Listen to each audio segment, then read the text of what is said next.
We've been trading stuff for other stuff since prehistory.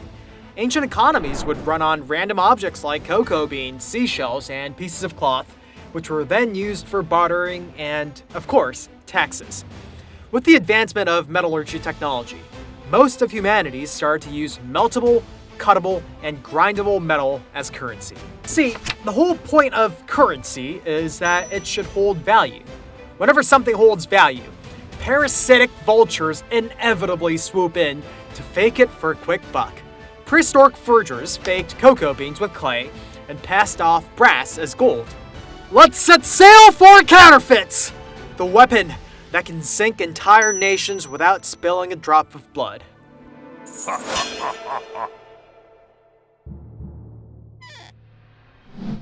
The ancient Mediterranean country, Lydia, coined the first coinage. To encourage trade and dissuade counterfeits, it smelted metal in casings with a big, fat governmental seal, and mass-produced these according to weight class. This new method spread to the four corners of the world and paved the way for metal-based currency. Metal currency in the pre-modern era was literally made out of precious metals, which meant that it held value no matter how much you warped it. The material wasn't the most important thing that gave currency its value, though. Being created by a strong, trusted organization that vouches for it gives currency more value than what it might be worth in its raw metal state. While there were, and always have been, some brave, desperate adventurers who dared to forge gold coins with brass or apply gold coating on cheap metal, they were guaranteed a painful execution if they ever get caught. Furthermore, it wasn't particularly easy to mimic the deliberately meticulous governmental design, so the problematic folks generally chose to vandalize instead of forge. They could, for instance, carefully file off just a little bit of gold dust from the edges of numerous gold coins and smelt them together to make a gold bar. Alternatively, they could just put gold coins in a bag and shake the shit out of it and smelt the pieces for a gold bar if they're feeling particularly lazy. This is why archaeologists dig up a lot of coins that have slightly vandalized edges, by the way. Have you noticed how modern coins have these little ridges on the rim? That's there because the damn forgers kept filing the coins throughout the centuries. Coins were a solid choice because the raw materials on their own backed their value and forgery was particularly difficult. However, they also had a crucial weakness. They were just too bulky and heavy. As economies grew and everyday peasants started to use currency, using these ridiculously heavy coins became a growing pain in the ass. Try to guess who tackled this issue first. It was the Chinese Song Dynasty, the country that caught the first whiff of a capitalist economy. The Song Dynasty originally used copper coins, but their experimental pro-trade and banking policies worked way better than expected. So much so that their economy had such an explosive growth that the coins just couldn't handle the increasingly massive economies of scale. Do you want to deadlift 400 pounds of coins just to go to Walmart? This is where the primitive form of credit-based currency started appearing over fiat money. This is the beginning of paper bills. Paper bills started out in the Northern Song Dynasty, and by the time the Southern Song rolled around, they were used more frequently than coins. The Mongolian Yuan dynasty shoved the songs out of the way to rule China, and they were like, "Hey, look at this cool thing I found on this dead body!" Eagerly adopting paper bills, the Yuan dynasty even went as far as to completely outlaw coins. This is Jiao Chao, the paper bill printed during the rule of Kublai Khan. If you string together 1,000 of these coins, you get 1 yuan. As you can see here, this particular bill has the value of 2 yuan. If you can save the hassle of making and carrying 2,000 fucking coins, that's cheap, light, and convenient, right? But, hey, take a look here.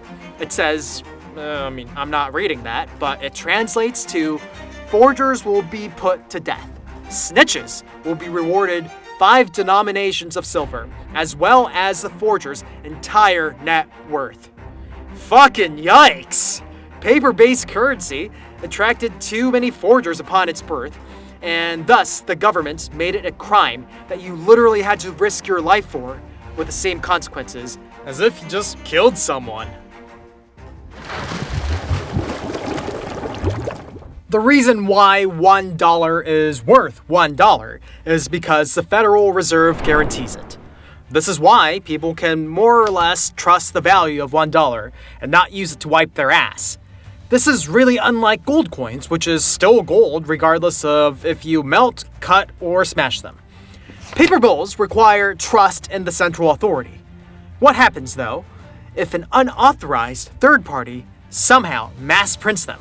Well, how about rampant inflation to start with and a complete decimation of trust in the system?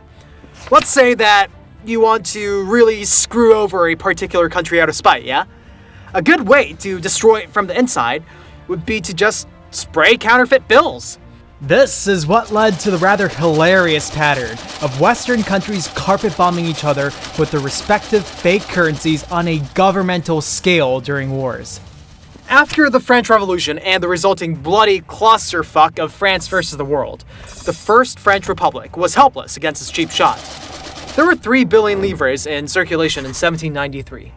4 years later, in 1797, counterfeits cheerfully upped that number to 21 billion livres, making it essentially worth toilet paper. The surrounding nations followed the lead of Britain and flooded France with counterfeit bills. Napoleon came to power by rising from the piss-poor rubble of the First French Republic. He knew from experience how devastating a counterfeit attack was. It was only fair that he return the favor. The Mad Lad had the nerve to buy military supplies with forged Austrian bills and even properly prepared a shit ton of fake rubles to throw around before his assault on Russia. I'm sure you've heard of the Secret Service. They're in charge of protecting important officials, including the president as well as their families, but also, and I quote, safeguard the U.S. financial infrastructure. In fact, they were created specifically to weed out counterfeits and then got the responsibility of bodyguarding dumped on them quite some time later. We can trace their origins all the way back to the American Civil War. You see, the South had the economic disadvantage compared to the more industrial North. Well, that just ain't fair! They just started printing a bunch of money to completely fuck with the North's economy and level the field. Here's the problem, though. They're still the same country, and the war eventually ended. What now? How are they going to unfuck themselves? Hell, it's estimated that an unbelievable 1/3 of all US dollars right after the Civil War was counterfeit. That's why President Lincoln created a new government agency to specifically deal with this financial problem, the Secret Service. If only they started bodyguarding the president a few years earlier, yeah? We can't talk about weaponized counterfeits without going in depth about Nazi Germany. In the beginning of World War II, Germany conquered almost the entirety of Europe except for Britain and the Soviet Union. Perhaps the Soviets could eventually be overrun through an all-out war of attrition, but there was no realistic way to drive their panzer tanks across an ocean and inflict pain on that damn Britain. This is why they took a more creative approach of fucking with the British economy and forcing them out of the war. Operation Bernhard aimed to just fake a shit ton of British pounds and completely Venezuela the enemy. The mastermind of the operation, SS Major Bernhard Kruger, recruited the best forgers he could find regardless of their backgrounds. He was so committed to this meritocracy that even the Jews were welcome as long as they had talent. The resulting counterfeits were divided into 4 tiers based on quality. The first tier was the cream of the crop, absolutely indistinguishable from the British pound. This was given to German spies for the operating expenses. The second tier would fool most experts, while the third tier would fool most civilians. They were merely used in trade with other nations.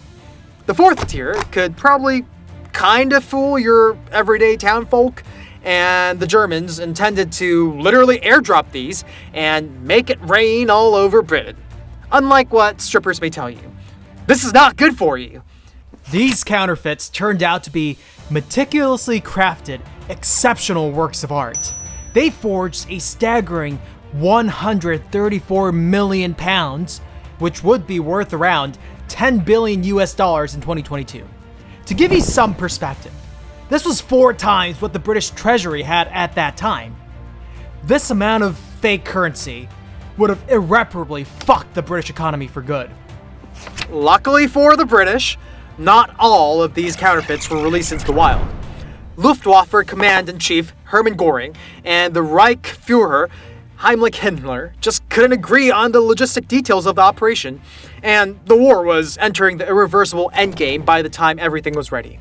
Only 20% of the counterfeit stockpile was ever used, and the rest were discarded. Still, these were so well made that the 20% released into the wild wreaked havoc on the world. They plagued Britain until the 1980s, way after the end of the war.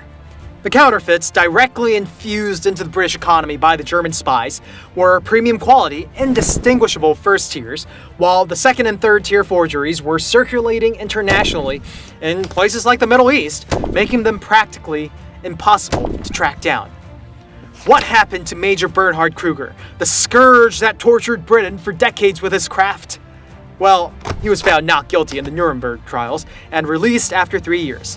Fun fact, "I led the forgery division for the Germans in the war" was a pretty impressive line on his resume, and he successfully landed a job at a paper company, living out the rest of his life in peace.